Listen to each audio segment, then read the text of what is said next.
Hope you are all in good health. Welcome to my channel, The Competitive Scholar.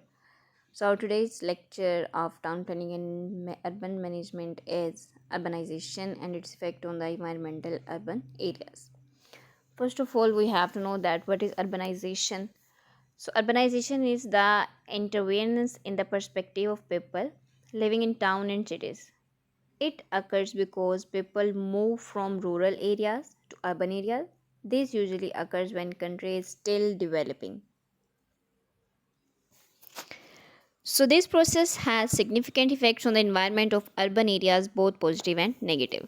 So ये basically urbanisation जो है वहीं पे ही जाहिर है वकूफ़ पज़ीर होगी जहाँ पे अभी सिटीज़ जो हैं वो क्या हो रही हैं, डेवलप हो रही हैं, यानी बिल्कुल जो है अंडर डेवलप भी नहीं है और डेवलप्ड भी नहीं है, यानी अभी तरक्की की तरफ हो रही हैं, रूनुमा हो रही हैं, ठीक है, स्टिल डेवलप हो रही है। तो पीपल मूव करते हैं रूरल एरिया से किस चीज़ की तरफ, अर्बन एरियाज़ की तरफ। रिजल्टेंटली क्या होता है कि वहाँ की पॉपुलेशन इंक्रीज़ हो जाती है। ओबियसली जब पॉपुलेशन इंक्रीज़ हो जाती है, कंपटीशन इंक्रीज़ हो जाता है, रिसोर्सेज जो हैं वो थोड़े कम हो जाते हैं और फिर इन्वायरमेंट के ऊपर जो है वो कुछ पॉजिटिव चेंजेस आते हैं और कुछ नेगेटिव चेंजेस आते हैं। तो यही हमारा आज का टॉपिक है कि क्या इफेक्ट्स हैं इसके, पॉजिटिव इफेक्ट्स क्या हैं और नेगेटिव इफेक्ट्स क्या हैं। First of all, we will discuss the negative effects of urbanization towards the atmosphere, toward the people, toward the environment. First one is environmental degradation. So, as name indicates that as cities expand, natural landscape has offered to the replaced with concrete structure, roads, and other infrastructure. So the lands to habitat loss for wildlife and decrease in biodiversity. Obviously जब लोगों ने वहाँ पे आके रहना है, रिहाइश के लिए उन्हें जगह चाहिए, तो फिर क्या होगा, वाइल्ड लाइफ इफेक्ट होगी और बायोडाइवर्सिटी भी डिक्रीज़ हो जाएगी। दरख्त काटेंगे तो बायोडाइवर्सिटी जो है वो ऑटोमेटिकली डिक्रीज़ हो जाएगी। Urban areas also face challenges such as air and water pollution. जाहिर है उतने ज़्यादा जो है वो लोग वहाँ पे आके रहने लगेंगे तो उतनी ज़्यादा जो है वो कंजप्शन जो है वो इंक्रीज़ हो जाएगी, फैक्ट्रीज़ की, हर चीज़ की। वाटर जो है वो लोग ज़्यादा यूज़ करने लगेंगे, उतना ज़्यादा पानी वेस्ट करना शुरू कर देंगे, तो नतीजे के तौर पे क्या होगा, एयर और वाटर पोल्यूशन जो है वहाँ पे कॉज हो जाएगी। तो ये सारे नेगेटिव इफेक्ट्स हम पढ़ रहे हैं, basically environmental degradation, negative effects of urbanisation. So primary due to increase vehicle emission. जाहिर है जब लोग ज़्यादा हो गए तो उतनी ज़्यादा जो है वो उनका मोड ऑफ ट्रांसमिशन जो है वो भी इंक्रीज़ हो गया। जाहिर है उन्होंने सफ़र तो करना है ना, तो वो भी इंक्रीज़ हो गया। नतीजे के तौर पे क्या होगा, धुआं छोड़ रही हैं गाड़ियाँ। इंडस्ट्रियल एक्टिविटीज़ जो हैं वो अपग्रेड हो गई, वो इंक्रीज़ हो गई। एंड वेस्ट जनरेशन, वेस्ट भी ज़्यादा पैदा हो रहा है। कैसे, प्लास्टिक वेस्ट हो सकता है, कोई और वेस्ट हो सकता है। So the concentration of people and industries can overwhelm local ecosystem. पूरा इकोसिस्टम ही ख़राब हो जाता है, पूरी चेन ख़राब हो गई, leading to the issue like contaminated water supplies and poor air quality. यही वजह है कि बड़े शहरों के अंदर जो है आप देखते हैं कि एयर क्वालिटी इंडेक्स जो है वो हर साल जो है वो इंक्रीज़ होता जा रहा है, क्योंकि वहाँ पे जो है वो अर्बनाइजेशन होती जा रही है, डे बाय डे लोग मूव करते जा रहे हैं। सो इस यही वजह है कि जितने भी बड़े शहर हैं वो नंबर जो है वो 1 पे होते हैं किसी भी मुल्क के अंदर, पोल्यूशन के हिसाब से, एयर क्वालिटी के हिसाब से। यही रीज़न है सारे। सो सेकेंड है एयर पोल्यूशन, किस तरह इफेक्ट होती है अर्बनाइजेशन से। Cities have a high concentration of vehicles and industries that replace harmful pollutants like the air which can cause health problems like respiratory infection, heart diseases and cancer. Third one is habitat loss. Urbanization can lead to deforestation and habitat loss which can decrease biodiversity and alter species ranges and their interventions. ये सारी चीज़ें हम discuss कर चुके हैं, इसलिए यहाँ पे इन्हें डिटेल से डिस्कस करने की ज़रूरत नहीं है। Next is resource consumption. It also जाहिर है जब लोग ज़्यादा हो गए तो रिसोर्स की कंजप्शन ज़्यादा ही हो गई ना, लोग ज़्यादा हो गए, चीज़ कम हो गई, तो क्या हो गया, ऑटोमेटिकली जो है वो लोग ज़्यादा यूज़ कर रहे हैं, तो फिर कंजप्शन जो है वो रिसोर्स की बढ़ गई। Greenhouse gas emission, it can lead to increase greenhouse emission, वो भी ज़्यादा हो गई। वाटर एक्सट्रैक्शन क्या है, it can lead to the excavation of fresh water from the environment. जितना ज़्यादा लोग यूज़ करते जा रहे हैं, फ्रेश वाटर कम होता जा रहा है और वेस्ट वाटर जो है वो इंक्रीज़ होता जा रहा है डे बाई डे।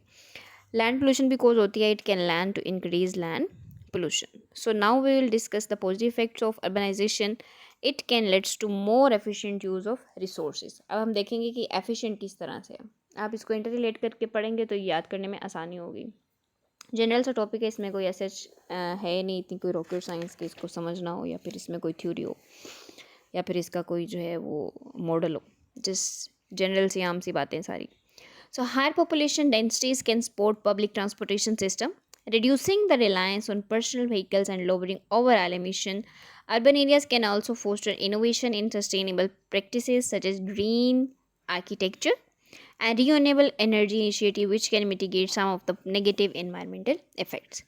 नाउ इसके साथ एक और टॉपिक रिलेट कर रहा है हाउसिंग अफोर्डेबिलिटी। ये क्या कंसेप्ट है कि क्या सिटीज़ किस तरह से ग्रो करती हैं, डिमांड्स क्या होती हैं लोगों की, फिर हमें सप्लाई किस तरह मिलती है और फिर इसका वे फॉरवर्ड क्या है।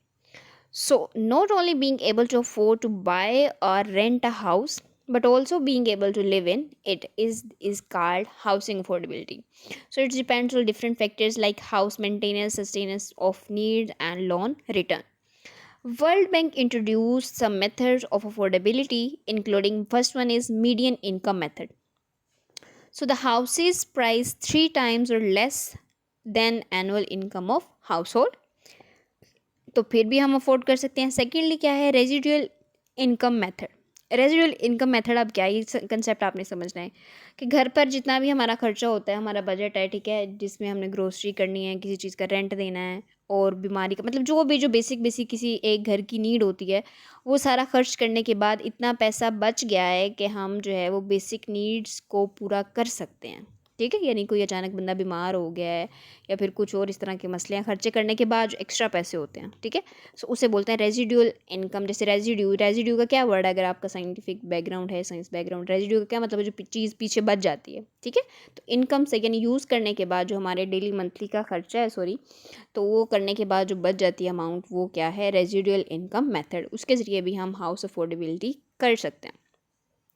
सो डिमांड साइड इशू में इसमें क्या आते हैं, अनएम्प्लॉयमेंट। ज़ाहिर अगर आप अनएम्प्लॉयमेंट है, आप कुछ कमा ही नहीं रहे, बेरोज़गार हैं, तो फिर तो आप अफोर्ड नहीं कर सकते लो वेजेस। लेकिन अगर आप कमा रहे हैं और बहुत कम पैसे पे कमा रहे हैं, ठीक है, बहुत कम उजरत है आपकी, महाना कमाई आपकी बहुत कम है, तो आप मुश्किल से घर का ही गुजर बसर कर सकते हैं, तो फिर अफोर्डेबिलिटी आपकी नहीं है हाउसिंग की। ओके, सो हाउसिंग कोड जो है वो एक रीज़न है। इन्फ्लेशन, महंगाई बहुत बढ़ती जा रही है। अगर आप अच्छा भी कमाते हैं लेकिन महंगाई इतनी ज़्यादा है कि आपके पास कुछ बचता ही नहीं है, ठीक है, कलेक्शन करने के लिए या फिर जोड़ने के लिए या फिर सेविंग्स के लिए आपके पास कुछ नहीं बचता। And rapid growth. Rapid growth क्या है कि अर्बन सेंटर जो है बढ़ते जा रहे हैं, पॉपुलेशन भी इंक्रीज़ होती जा रही है, रिसोर्सेज कम होते जा रहे हैं। सो ये सारे थे demand side issues. Now we will discuss supply side issues. These are some of the reasons which are make hindrance and World Bank introduced some methods of availability depending on that side. So scarcity of land, what is mean by scarcity, के zoning जो है वो ख़त्म होती जा रही है। Urban जो स्प्रेड है, लो डेंसिटी है हाउसिंग की, ठीक है। मॉर्गेज मार्केट जो है वो इसको इफ़ेक्ट कर रही है बहुत ज़्यादा। फिर इन्वेस्टर्स जो है मार्केट में दिन बाय दिन वो बढ़ते जा रहे हैं। लीगल इश्यूज़ और टैक्सेशन कॉस्ट, ठीक है। लीगल इशू होते हैं कि ये ज़मीन लीगल है या इलीगल है। फिर अगर हमने फिर भी अगर हाउस अफोर्ड कर लिया, उसके बाद बहुत ज़्यादा टैक्स होते हैं किसी भी जो गवर्नमेंट के अंडर वो एरिया आ रहा होता है, फिर वो सालाना महाना जिस भी बेस पे क्या करते हैं, टैक्सेशन करते हैं। सो उसकी कॉस्ट जो है वो डे बाई डे फिर इंक्रीज़ होती जा रही है। सो अब हम देखेंगे कि इसका वे फॉरवर्ड क्या है, किस तरह से हम हाउसिंग अफोर्डेबिलिटी को बेहतर बना सकते हैं, या फिर फ्यूचर में हमें कौन कौन सी प्रिवेंशन, कौन कौन सी मेजर जो है वो करनी चाहिए, अपनानी चाहिए, जिससे हम इसको बेहतर बना सकें। So the key forward is, अगर हम देखें कि सप्लाई साइड पे को इश्यूज़ को हम कैसे रिजोल्व कर सकते हैं, like countering land speculation through insulating zoning and infill development. Okay, इसके ज़रिए जो है हम इसको इंक्रीज़ कर सकते हैं। वो एरिया जहाँ पे लो डेंसिटी एरियाज़ हैं उसको हम बैलेंस करें और फिर इनफिल वहाँ पे डेवलपमेंट कराएं, तो सप्लाई साइड जो इश्यूज़ हैं उसको रिजोल्व किया जा सकता है। डिमांड साइड इश्यूज़ को किस तरह हम देखेंगे कि एम्प्लॉयमेंट दे लोगों को, ज़ाहिर उनके पास रोज़गार होगा तो वो खुशहाल ज़िंदगी बसर करेंगे और फिर अफोर्ड भी कर सकेंगे। लिविंग वेजेस दें, यानी इतनी तो वेजेस कम अज़ कम दें जिससे एक मतवसत घराना जो है वो ईजीली 2 टाइम का खाना खा सके और जो है वो अपनी बेसिक नीड्स को फुलफ़िल कर सके। ईजी क्रेडिट्स दें लोगों को, आवाम को। Balance rural urban growth, rural और अर्बन एरियाज़ के अंदर बैलेंस रखें। ये नहीं कि सिर्फ सारे लोग जो हैं वो हिजरत करके आ जाएं शहर में और फिर गांव जो है वो खाली हो जाएं, तो फिर नतीजे के तौर पे क्या होगा, वो फेल हो जाएगा एरिया, ठीक है।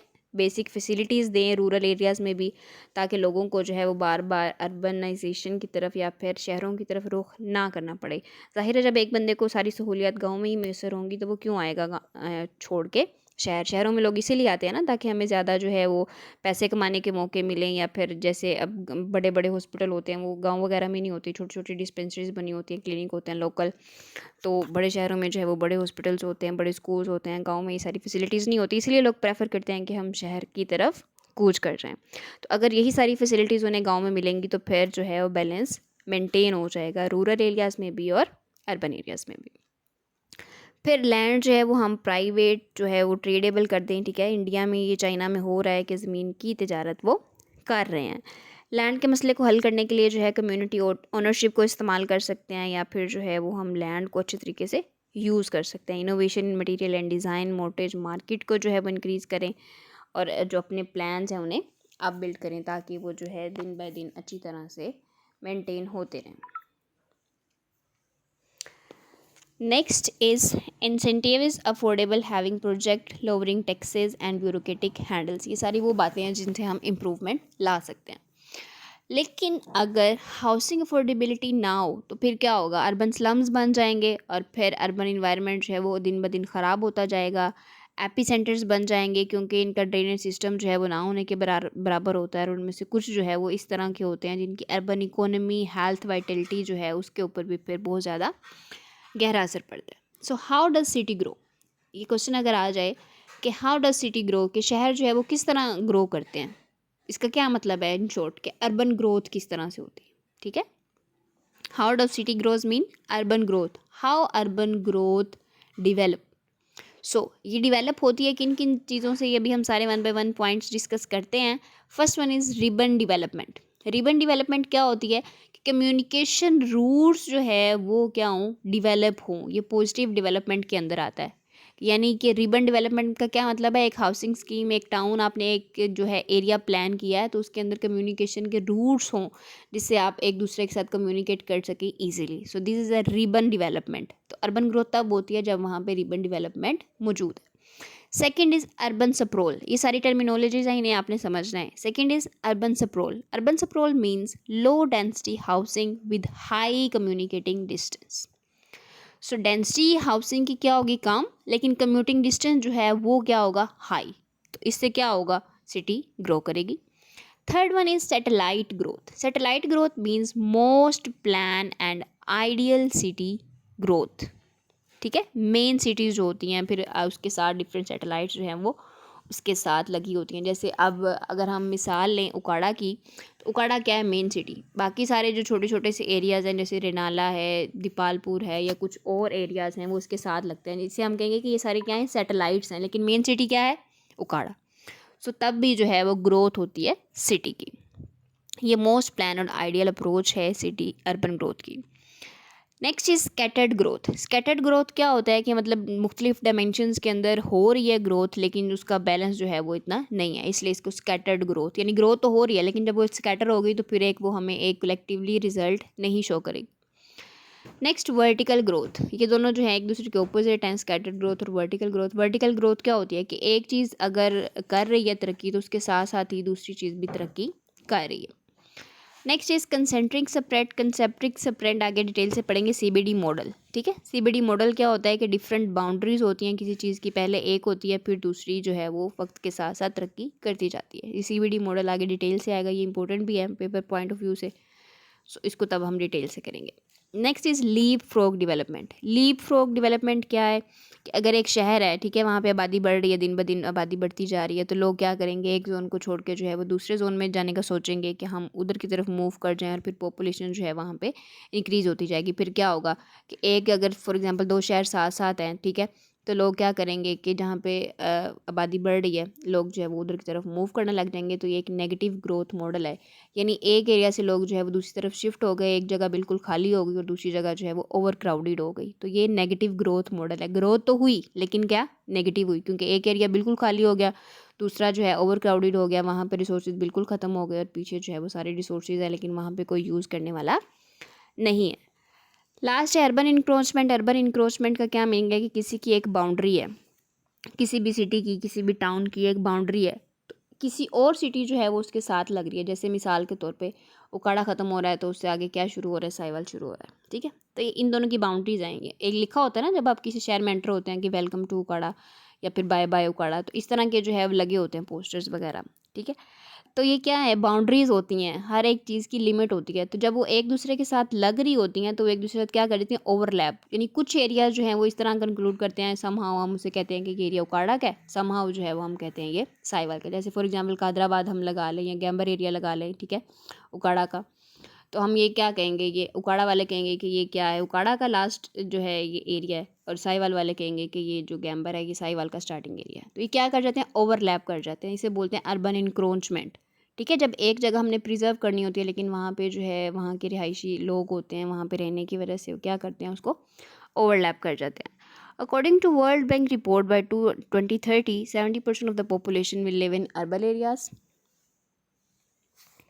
सो world highest place city is, ये एमसीक्यूज में भी आ सकता है कि दुनिया की सबसे जो है वो हाईएस्ट प्लेस पे कौन सी सिटी है। सो इट्स अ परवियन, रिंकेंडा के अंदर ये लोकेट करती है, 5100 मीटर जो है अबव है सी लेवल से। ठीक है, सी लेवल की बात हो रही है कि कितनी ऊंचाई पे है, 5100 metres above from the sea level. So in our next video we will do इंशाल्लाह द हायरार्की ऑफ सेटलमेंट्स। ये भी एक इम्पोर्टेंट टॉपिक है, तो इसे जो है वो अपनी नेक्स्ट वीडियो में करेंगे डिस्कस इंशाल्लाह। अगर आज के टॉपिक में आपकी कोई भी टर्मिनोलॉजी से अकॉर्डिंग रेलिवेंट जो है कोई भी क्वेश्चन हो, so you may ask in comment section. Till that see you, Allah हाफिज़।